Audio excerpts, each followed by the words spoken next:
High everyone, welcome to my channel and welcome to my another video. ह्या व्हिडिओमध्ये मी दोडक्याच्या भरलेल्या मसालेदार भाजीची रेसिपी सांगणार आहे। रेसिपी खूपच इझी पण एकदम झणझणीत बनणारी अशी आहे। सो प्लीज व्हिडिओ शेवटपर्यंत नक्की बघा आणि जर माझ्या चॅनलला अजून सबस्क्राईब केला नसाल तर प्लीज चॅनलला सबस्क्राईब करा। तर मी भाजी बनवण्यासाठी इथे ओले खोबरे तसेच भाजलेले शेंगदाणे व लसूण आलं घेतलेलं आहे। मी इथे सर्वप्रथम दोडके स्वच्छ धुवून ते कापडाने पुसून त्याचे कासऱ्या काढून मी कट करून ठेवलेला आहे। पहिल्यांदा मी ते भाजलेले शेंगदाणे मिक्सरमधून काढून घेतलेले आहे। मी थोडंसं त्याला बारीकच कूट केलेलं आहे। बारीक केलेल्या शेंगदाण्याच्या कुटामध्ये चवीपुरतं मीठ घालायचं, थोडीशी चिमूटभर हळद आणि त्याच्यामध्ये मी 1 चमचा लाल तिखट घातलेला आहे। तुम्ही तुमच्या टेस्टनुसार थोडंसं कमी लाल तिखट घातलं तरी पण चालतं। वरतून ह्या मिश्रणामध्ये थोडंसं तेल घालून ते हाताने छान असं एकजीव करून घेतलेलं आहे। हाताने मिश्रण एकजीव केल्यामुळे ते छान एकत्र होतं। आता तयार केलेलं मिश्रण मी जे काप करून घेतलेले आहे, कट केलेल्या छोट्या छोट्या पीसमध्ये छान असा तो मसाला भरून घ्यायचा। आपला मसाला जितका छान असतो तितकंच भाजीला सुद्धा चव येते।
मसाला भरून झाला की ते 5 मिनिटं तसंच ठेवून द्या, म्हणजे छान असा मसाला मुरेल। मी ही भाजी कुकरमध्ये करत आहे। कुकरमध्ये फक्त 2 शिट्या दिल्यामुळे अगदी छान असं भाजी तयार होते। कुकरमध्ये मी 2 चमचे तेल घेतलेलं आहे। त्या तापलेल्या तेलामध्ये 2 चमचे मोहरी, 2 चमचे जिरं घालायचं। मोहरी आणि जिरं तडतडलं की त्याच्यामध्ये 1 बारीक चिरलेला कांदा घातलेला आहे। तेलामध्ये कांदा थोडासा छान भाजला की त्यामध्ये लगेच थोडेसे कढीपत्त्याची पानं घातलेली आहेत। पानं घालून ते छान असा हलवून घेतलेला आहे। कांदा छान असा भाजून झाल्यानंतर त्याच्यामध्ये आपण आपले मसाले ॲड करू शकतो। मी आता त्याच्यामध्ये चिमूटभर हळद घातलेली आहे, चवीपुरतं मीठ घातलेलं आहे। तर मीठ घातल्यानंतर त्याच्यामध्ये मी परत 2 चमचे लाल तिखट घातलेलं आहे। लाल तिखट तुम्ही तुमच्या अकॉर्डिंग घालू शकता। आम्हाला जरा झणझणीतच लागते त्याच्यामुळे मी जास्त वापरलेला आहे। आणि सर्वप्रथम मी तयार करून ठेवलेला खोबऱ्याचा किस त्यामध्ये घातलेला आहे। थोडंसं पाणी घालून ते छान तेल सुटेपर्यंत भाजून घ्यायचं। तेल सुटेपर्यंत ते मंद आचेवर मसाला भाजून घ्यायचा।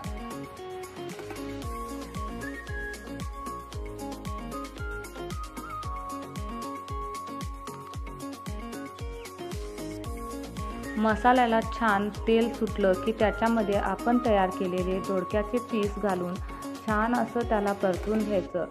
छान परतून झाल्यानंतर कुकरचं टोपण बंद करून फक्त 2 शिट्या द्यायच्या। आपली भाजी बनून तयार होते। तर कशी वाटली रेसिपी कमेंट सेक्शनमध्ये नक्की सांगा आणि तुम्हीसुद्धा ट्राय करा। कधीतरी असं झणझणीत भाजी चालते ना। आणि हा व्हिडिओ प्लीज शेअर करा, लाईक करा, सबस्क्राईब करा. आपण भेटू नेक्स्ट व्हिडिओमध्ये. बाय.